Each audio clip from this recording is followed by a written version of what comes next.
Chapter 8, Accounting for Receivables.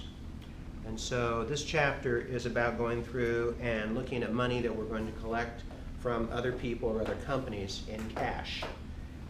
And so that's what receivables are. They're considered our most liquid assets short of cash itself because they're going to be turned directly into cash or collected in cash. There's different types of receivables they talk about.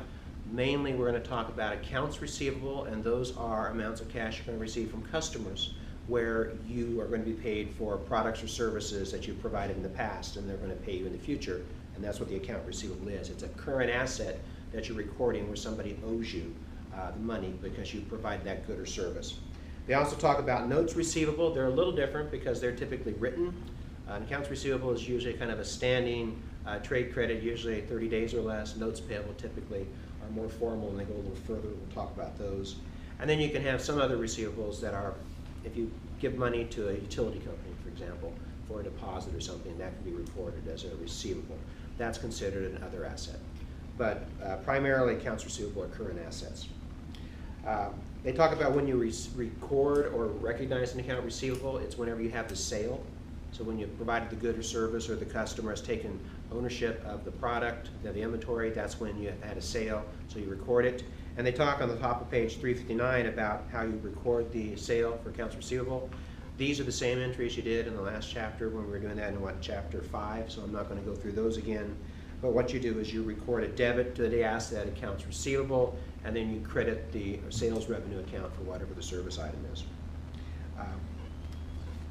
Now, one of the problems we run into over on page 360 they talk about is value in accounts receivable. And the sad fact is that we don't always, people promise to pay us, but they don't always carry through on their promises. So there are always going to be some accounts we're not going to collect. And we call those bad debts. And that is an expense of doing business. So we have bad debt expense for the customers. Now, obviously, if we knew who those deadbeats were before we gave them the money or gave them the product, we wouldn't have given it to them. But we don't know in advance. So the problem is, when do you recognize the decline in value of your asset? We knew it at the front, we just wouldn't sell it to those people, but it always happens after the fact. So they talk about several different methods. There's two specific methods. There's the direct write-off method, and then there's something called the allowance method. Now, the direct write-off is pretty straightforward. It's exactly what it means. When you find out that somebody's not going to pay you, you go through at that point and you say, how much are they not going to pay us, and you write it off. It's a direct write-off. And the entry they have there on page 361 is pretty straightforward. You debit bad debt expense for the amount that you're not going to receive, and you reduce the asset, the accounts receivable, from that person by the same amount. Simple, it's easy. It's also not permissible under GAAP because there's a problem with that method. The problem is that it doesn't do a good job of matching the expense with the revenue. Because what happened was you recorded the revenue when you sold the item. And so it's not until later on, typically at least 30, maybe 60, 90 days or longer before the person doesn't pay you and you realize you've exhausted all your chances to try to collect, and so you end up writing it off. So you have the revenue recorded in an earlier period, and then you have the expense of the bad debt recorded in a later period. And that's not good matching. So the direct write-off method, while it's easy, is not permissible for GAAP purposes.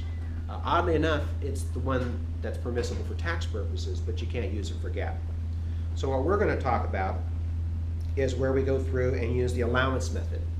And the allowance method is where we're going to estimate an amount of what those bad debts are at the time we actually make the sale, and then we're going to record an expense at the time we have the sale, and then we're going to create an allowance that in the future, when we have a specific write-off, we write it off to the allowance. And the reason we do that is because that provides us with better matching of the revenues and expenses. The reason we do this is because on the balance sheet, when we go through and record accounts receivable, we're going to have an account receivable amount. Let's say it's $100,000. But we want to show what the true value is, and we know there's going to be some of those accounts that we're not going to collect in the future. So to bring it down to the net realizable or the true value, we go through and we actually are going to have less allowance for doubtful. We call it doubtful accounts, or you can call it bad debts. There's different terms, but allowance for doubtful accounts. And that amount, whatever it is, let's say it's $3,000, is actually subtracted on the balance sheet to come down to net accounts receivable.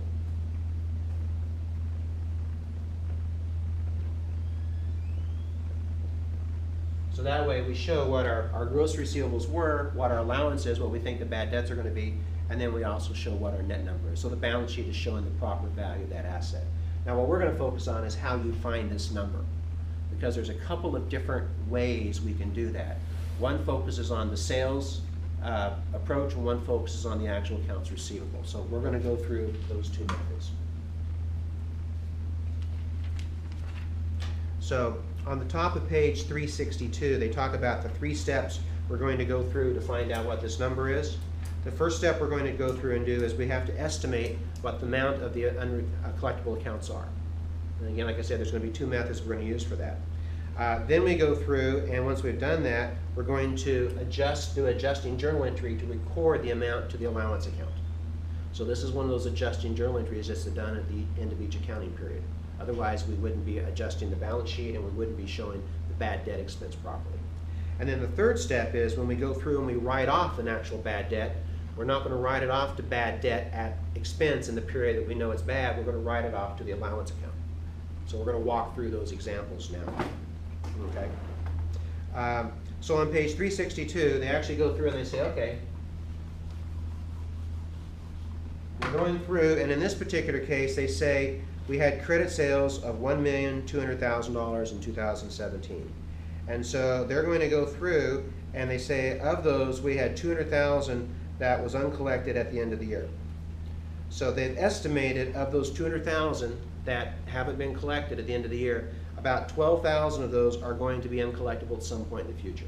They don't know who those people are, but they just know from history, looking at the patterns, about 12,000 that's not going to be collectible. So at the end of the year, they're going to do an adjusting journal entry. And that entry is going to look just like this. They're going to go over here and they're going to have a debit, bad debt expense.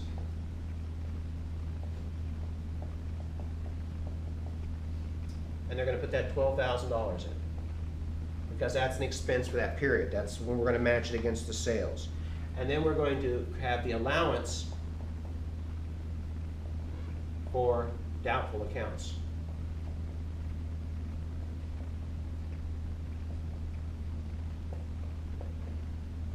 And that's what we call a contra asset account. That's going to be the amount that's subtracted on the balance sheet from the total receivables. So, and you can see on page 362 where they show how that's shown in the balance sheet. Okay. This is an expense. It's going to be closed to the expenses, to the income summary at the end of the period, because it's a temporary account. The allowance is a permanent account. So it's always a balance sheet account. It's always going to stay there. Then they go through on the top of 363 and they say, okay, this was on December 31st. Then they say on March the 1st, guess what? We find out that one of our accounts receivable is not going to get paid. It's from a company called R.A. Ware. And R.A. Ware has filed bankruptcy. And we know the odds are we're probably not going to get anything. So at that point, on March the 1st, we've got to go through and we've got to recognize that. But what we're going to do is we're not going to show it as a bad debt expense, because it was part of what we'd estimated in this $12,000. So what we're going to do is go through and just like we increase the allowance for doubtful accounts here, the reason we have that is when we have a bad debt, we're going to take it back out. We put it into the allowance to have it as a reserve, if you will, for the bad debts. So now we're going to use that reserve to offset this account. So we're going to debit allowance for doubtful accounts for $500, which is the amount of the receivable that we're not going to collect. And then the asset is no longer an asset, so we're going to credit the asset accounts receivable to reduce it. And the receivable is actually, what's the company's name? R.A. Ware. So we actually go into our detailed ledger and we actually remove that from the books to show that that asset is no longer there. So that's the entry to write off a bad debt with the allowance method. Now notice what this does, this accounts receivable, that's part of our gross receivables. The allowance, that's our contra account. This really doesn't affect income at all. Neither one of those is going to be a balance sheet, or sorry, an income statement item. So on March the 1st, there is no impact to our income statement. This doesn't increase or decrease expenses or revenues. Also, it doesn't change total assets, and that's kind of weird. And you go, wait a minute, we just wrote off an asset. We did, but we wrote off the asset here and we reduced it, but we also reduced the contra asset. So when you write an entry to write off a specific bad debt, it doesn't affect the total accounts receivable, it doesn't affect the total assets, it doesn't affect income. It's just an adjustment to show one asset went down and the allowance for that one also went down. The place that you change the value of the balance sheet and the income statement is when you record the allowance account adjustment. So it's kind of a little weird thing about the timing there. Now in this particular case, it has a happy ending. Okay. Oh, and by the way, it does affect balance sheets. It doesn't change it. I mean, it does change two balance sheets. One goes down and one goes up. The total net number of receivables doesn't change, but the only adjustments you make are on the balance sheet, so I should be clear about that. There's no income statement when you write it off. Then you go through and they tell you, you had a happy ending right down at the bottom. Yeah, it turned out that R.A. Ware wanted to make good, wanted to keep their reputation good in the community, so when they come out of bankruptcy they can still get credit. So they've gone ahead and they're going to pay you. You didn't expect that, but you're not going to tell them no. I mean, you're not going to say, sorry, we already wrote up your account, keep your money. You're not going to do that. So on July the 1st, they come over here and they say, okay, we're going to pay you that money. So we say, fine, no problem. The first thing we're probably going to want to do is we're going to say, well, we don't have an asset, so we probably should put it back on the books as an asset. So since we had written it off here, we're going to reverse this entry because it no longer is needed. So we're going to go through and we're actually going to put $500 that they had originally owed us back in as an asset. So we're going to debit accounts receivable, R.A. Ware, and we're going to credit the allowance account because we didn't need to do that entry earlier. It turns out, fortunately, we didn't have to do that. It wasn't necessary.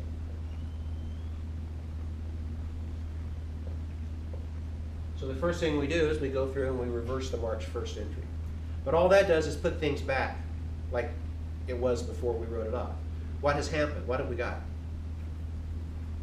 We got cash, right? So we're going to go through, and also on July the 1st, we're going to write an entry where we show the cash coming in, the asset increased by $500, and now what asset went down when we got the cash? The account receivable, right? So in this case, we write off the account receivable because it's no longer a receivable, it's been converted into cash.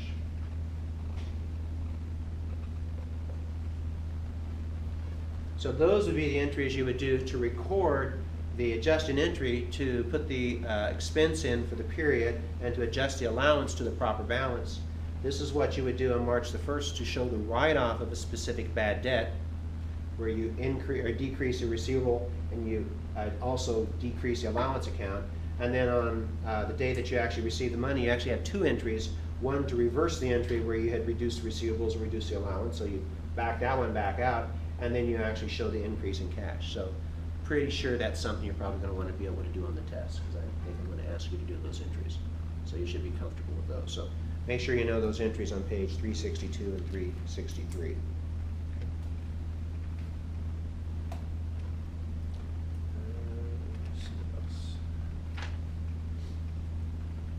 So that's the allowance method.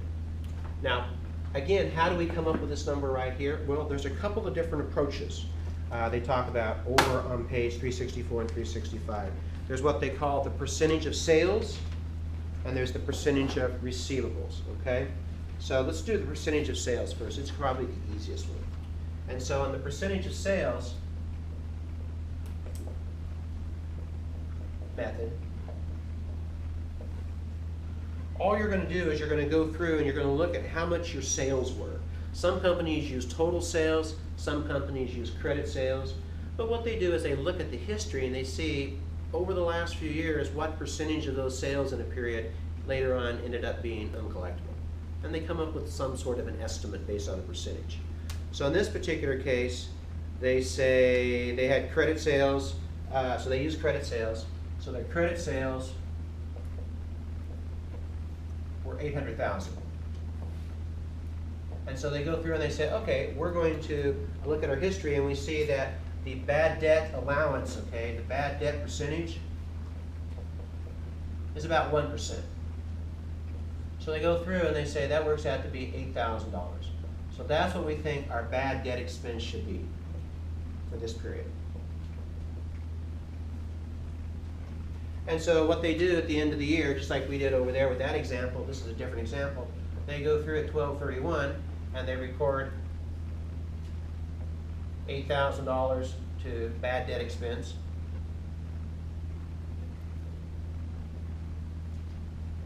And they record $8,000 to the allowance for doubtful accounts. Okay. So that's pretty straightforward. That one's pretty easy.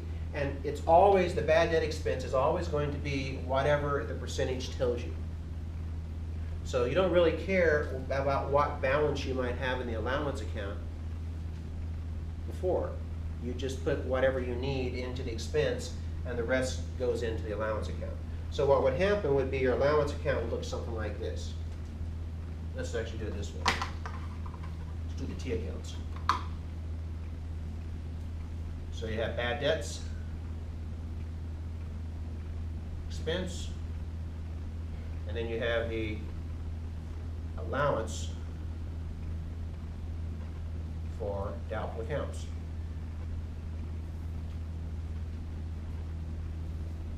So in this case, they tell you that on January 1st, you had a beginning balance in that account of $1,723. That was left over from the last period. You hadn't written off all of your bad debts. Okay. So now they come through and they say at 12/31, you do your adjustment. That's $8,000. That was what we had here. Over here, you put your adjustment in at 12/31. That was $8,000. And so when you get to the end, when you do your ending balance at 12/31, you have $9,723. Okay? And that's what you have starting the next year. Now remember, when you go through and you write off bad debts, where we wrote off the bad debts, we have the debit to the allowance account. So whenever we're writing off a bad debt, we're going to put the amount over here. So the actual write-off of the bad debt is going to be debited. So all during the year when we're writing things off, we're hitting this account with debits. So this number is going to change during the year. The credit we put in is just the amount we show to bring up the bad debt expense. But the actual write-offs are going to be debited during the year. Okay. So that's the percentage of sales method. It's pretty straightforward. It's pretty easy. Its focus is primarily on making sure you're matching the right expense with the revenues. And because its focus is on matching the expense in the right time period, we call this the income statement approach.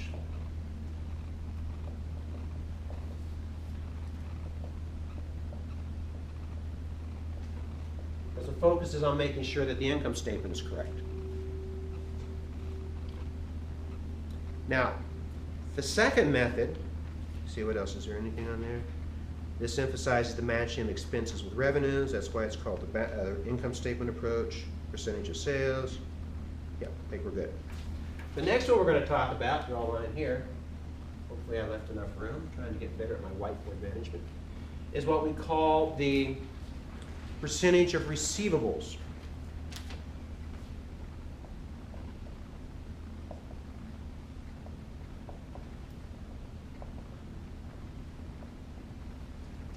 And the focus here is, instead of just taking a percentage and applying it against our credit sales, here we say, don't worry about the sales. Let's look at our accounts receivable. As a matter of fact, let's look at them a lot.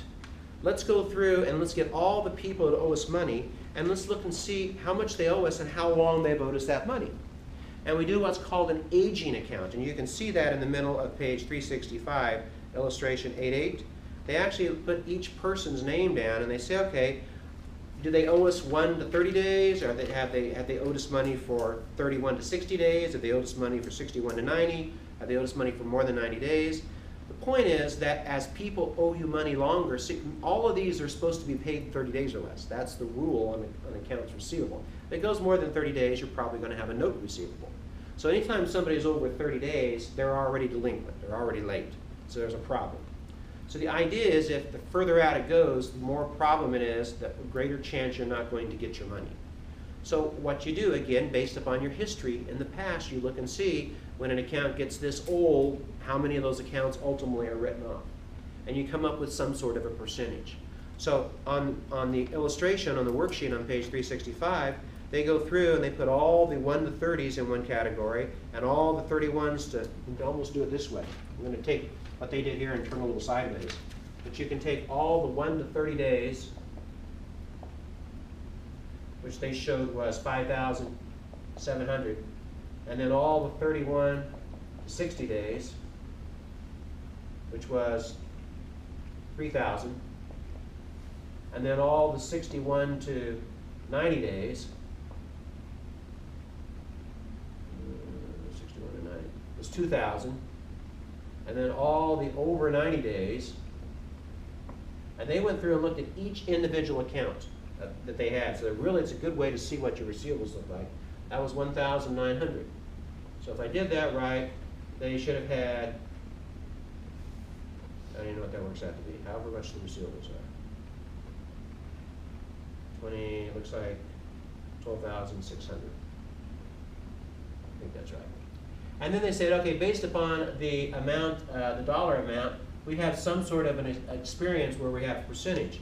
And we've said that, you know, normally, oh, and then we have what's not due. I forgot they got that. And then they have the not due. In other words, it's okay, it's kind of weird. They do the not due. They haven't owed it yet. That's 27,000. Okay, so altogether, that's 39,600. I always get in trouble when I start making these up different than examples. So that's our receivables.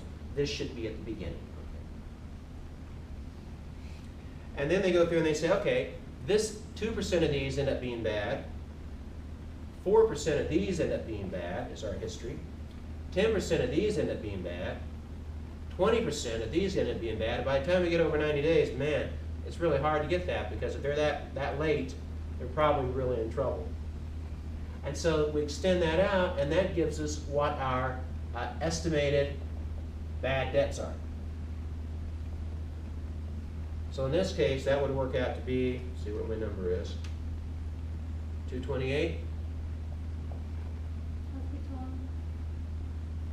This is 4 times 5%. Okay? And then this is 300, and this is 400, and this is 760, and this one is 540. And so then you go through and you add it up and you get 2,228. So what you've done is you've actually looked at the balance sheet and you've done a lot more work, but you probably have a better idea of who owes you money. And that's what you're saying is our allowance should be. That's how much we think our total bad debts are going to be in the future. Now, this is where it differs from over here. You can see how this is already more work than just 1% of sales, right? What we're going to do now is, now we've got to do an entry, but we've got to go through now, and we've actually got to look at that ending balance. And using your T accounts, anytime you're doing an allowance account, you should always use your T accounts, because people are always confused about increases and decreases. So we're going to go through and we're going to create our bad debt expense account, and then we have again our allowance for our doubtful accounts.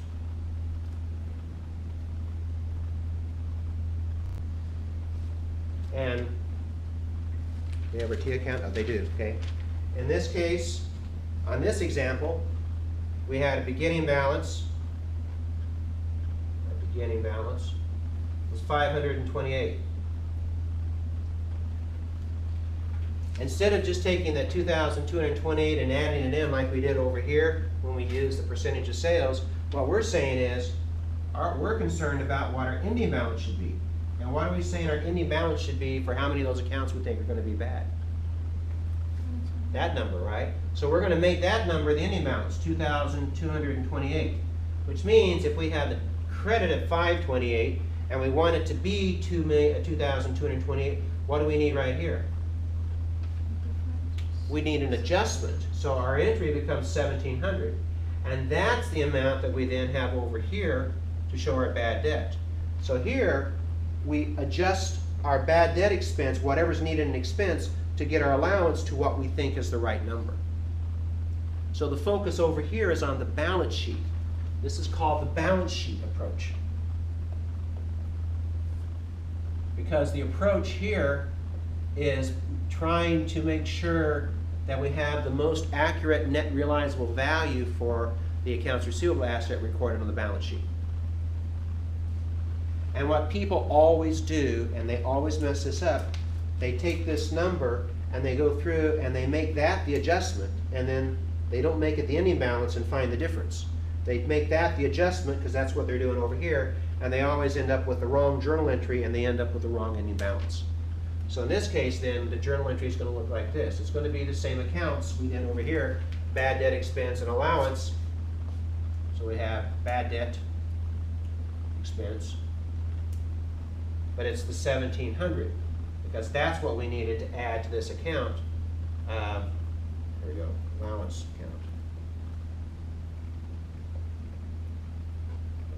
Allowance for doubtful accounts.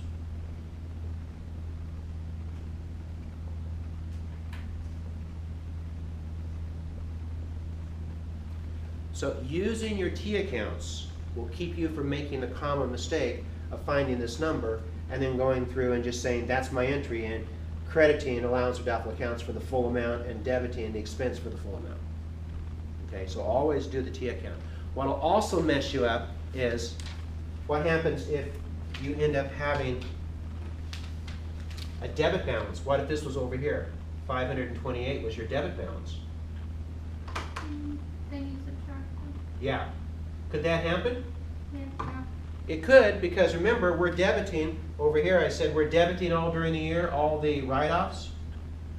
If we have a lot more write-offs than we had planned, we could end up with a debit balance because there's more debits than we started with the credit balance.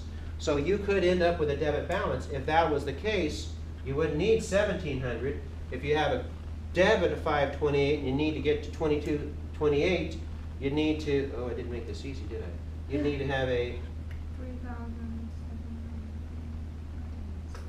3,756? 3,756. You'd need to have an adjustment of 3,756.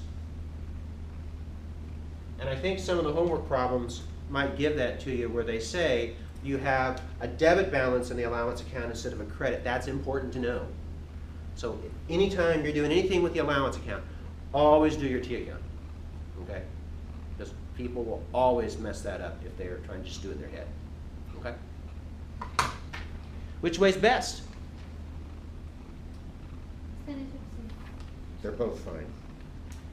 This one's easier. This one focuses more on your actual receivables.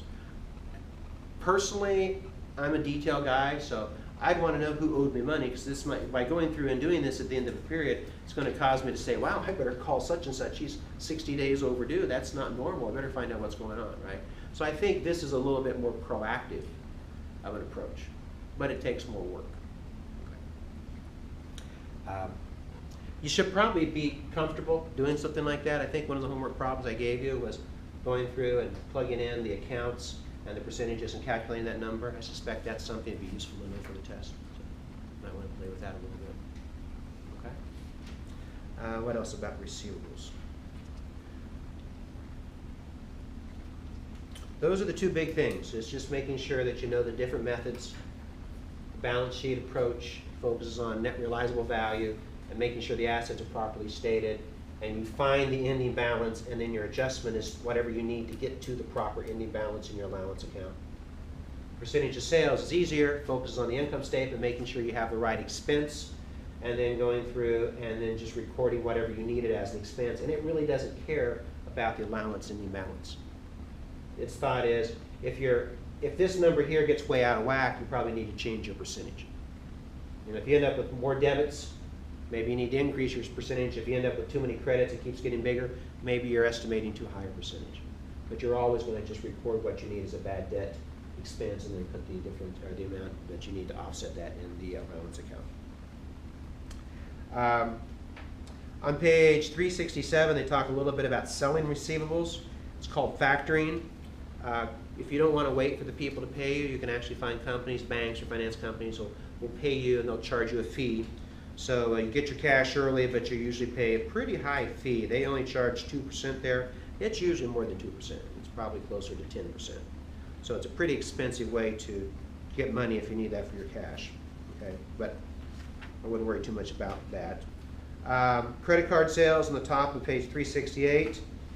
Their credit card sale, you never get a receivable because who is it that's actually going through and collecting the money for you? The credit card company, okay? And the advantage of using the credit card company is that they do all the collections and keep the accounts, because after all, the customers are really theirs. They take, if there's any bad debts, they take the bad debts. You don't have to pay it. Nobody pays later on the credit card. The bank has to worry about that. And you get your money up front. You don't have to wait the 30 or 60 days. So what you do, if you're a company, is you actually record the sales revenue credit as they do there. So you sold something to a customer for $1,000. So you're going to go through and you're going to record the sales revenue for $1,000. But you know that they're going to charge you a 3% fee. And so you're going to record a service charge expense for $30 as a debit, and the difference is how much cash you get. So if you're selling things on a credit card, you really don't have an account receivable. You just have cash and an expense. Okay. Yeah, they have this nice little graphic. Do you guys like the graphics that they do in this book? It seems to be kind of nice. They have this nice little graphic on page 367 where they show the advantages of credit cards. The issuer investigates the credit of the customer. They maintain the issuer, which is the bank, the Visa, the MasterCard, maintains the customer accounts. The issuer does all the collections. They absorb any losses, and then the retailer, the vendor, gets their money more quickly. I also found I kind of like the little credit card, like how accounting across the organization, how do credit cards work, and I like the little ones where they talk about anatomy of a fraud. They talk about where the internal controls have been superseded and somebody did something wrong. And don't get any ideas, so that's not the intent. It's to help you learn to look for problems, not to create them. Okay. Now, if the company offered a credit card to their customer, Its own card. So how would you journalize that? Would you put it under That would be an account receivable. receivable? So if you offered your own credit card account and people were going to pay you, you'd go through and you'd record this way. The difference is then when people paid you, you'd also record an interest revenue. Because if they paid you, if they owed you $1,000 and then when they paid you, they also paid $10 interest, you'd record $110, or sorry, say $1,010 cash. $1,000 would reduce the account receivable they owed, and then $10 would be interest income. Okay. But most companies, they used to do that. Most companies don't do that now. If they do, it's a big company, like an oil company or something like that. It's big enough to have enough volume. Because it's expensive to maintain credit cards. So most small vendors just use their Visa and MasterCard or American Express and those things. On page 369, they talk about how companies recognize notes receivable. Again, the key thing with an account receivable is or a note receivable. Usually it comes out of an account receivable and a customer gets into trouble or they want a longer time to pay than the 30 days. And so they actually sign a written document that says how long a time it's going to be, when they're going to pay you, and there's usually an interest expense that's associated with it because they realize if they're going to take 6 months to pay you, they need to pay you for the use of that money. You have a little bit more protection. There's more, when it's written down as a note receivable, the vendor, the merchant is protected a little bit better. It's a little bit more formal. It's easier to collect because they've actually signed a document than an account receivable. But other than that, it's really about the same. The entries are the same. You record them as a debit to a note receivable and then a credit to your sales, just like you would an account receivable. The only thing that's different is on page 370 where they talk about computing interest. And that's probably something you should be able to do, is to go through and calculate out how you'd find interest. And we talked a little bit about that, I think, in one of the other examples. But interest is a basic formula that you use when you're calculating interest. And you're going to use this many times in your business careers for finance. You're going to use it in your personal lives, going through and figuring out how much you owe for your cars and stuff. So interest is going to equal the principal times the rate for the year times the time period. And that's always the formula. And so in the example they give over here on bottom of page 370, let's just take the first one. Let's take the middle one because it's easier round numbers. let's say that you owe the receivable is $1,000. Somebody owes you $1,000, and you've agreed to a rate of 9%. That's for the full year. But the amount of interest that they're going to owe you isn't for the full year. They're just going to have it for 6 months. So you take that over 6/12 for half.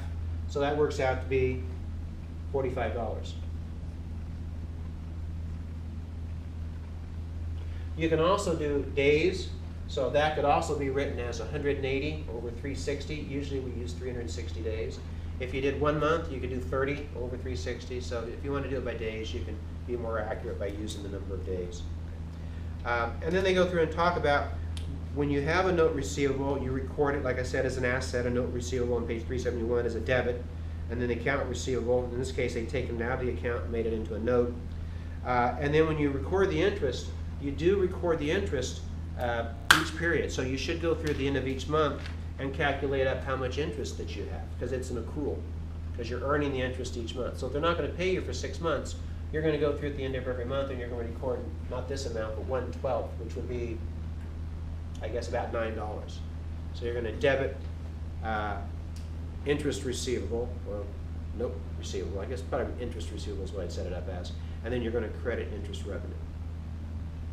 And then later on, and they show that entry over on page 372. Yeah, they show it on the middle of 372. They go through and they say you had interest receivable of $300, so somebody owed you $10,000, and you're going to accrue it for, in this case, 4 months. So you're going to accrue it at the end of September. And so you'd have $300 in receivable from interest, and then you'd have revenue. You put it in as an actual income, because it's a form of income. And then later on when they pay you, they're going to pay you not only the note that they owe you, but also they're going to pay you the interest. So you have to record that being paid. So that's the only thing that's different between a note receivable and an account receivable. And then over on page 374, they talk about analyzing our accounts receivable. Accounts receivable are usually one of the biggest assets a company has. Usually maybe even the biggest. It and inventory are the two biggest current assets.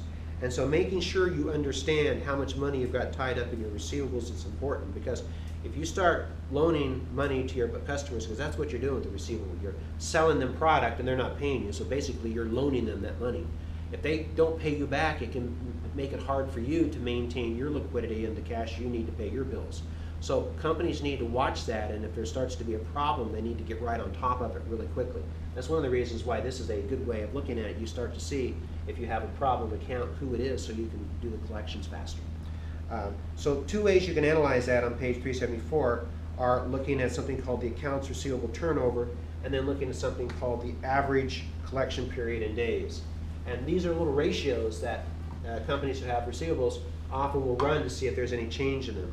The accounts receivable, let me just make sure I got the right numbers here. The accounts receivable turnover ratio, so accounts receivable, turnover, is a pretty simple formula. What you're going to do is you're going to take your net credit sales that you have for a period, say for the whole year, and then you're going to divide it by your average accounts receivable.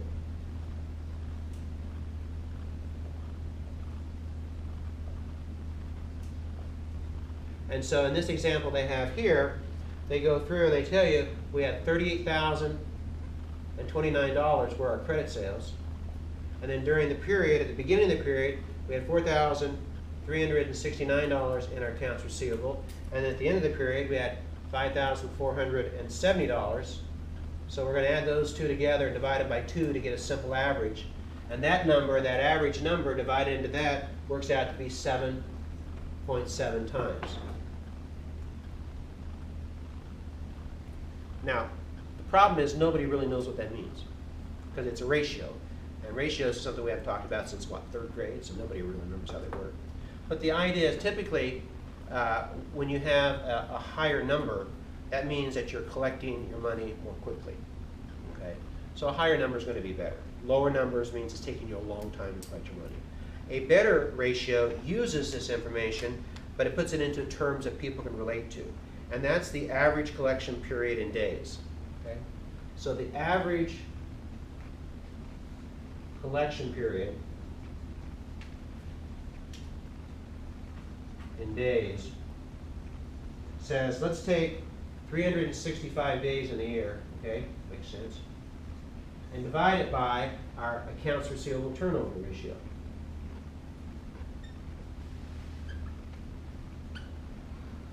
And if we do that, let's see, let's do it over here. If we take 365 days and divide it by the number we came up here, 7.7 times, that's going to give us a number of 47 days. And what that means is it takes us, on average, about 47 days to go from collecting all of our receivables. So what do you want to have there, longer days or shorter days? You want to get your money sooner, right? The sooner you get your money, the sooner you can use it to pay off your bills or to reinvest it back in your company. So using this ratio to find this ratio, and then watching this, if this number is getting longer, that's a problem. You need to find out what's happening and maybe tighten up your credit. If it's getting shorter, that's a good thing. So this is a way that you can analyze to make sure that you don't let your accounts receivable get out of control. Because inventory and accounts receivable are the two places small businesses get in the most trouble, in terms of getting too much inventory that they can't sell, so their warehouses are full and they have no cash to pay their bills.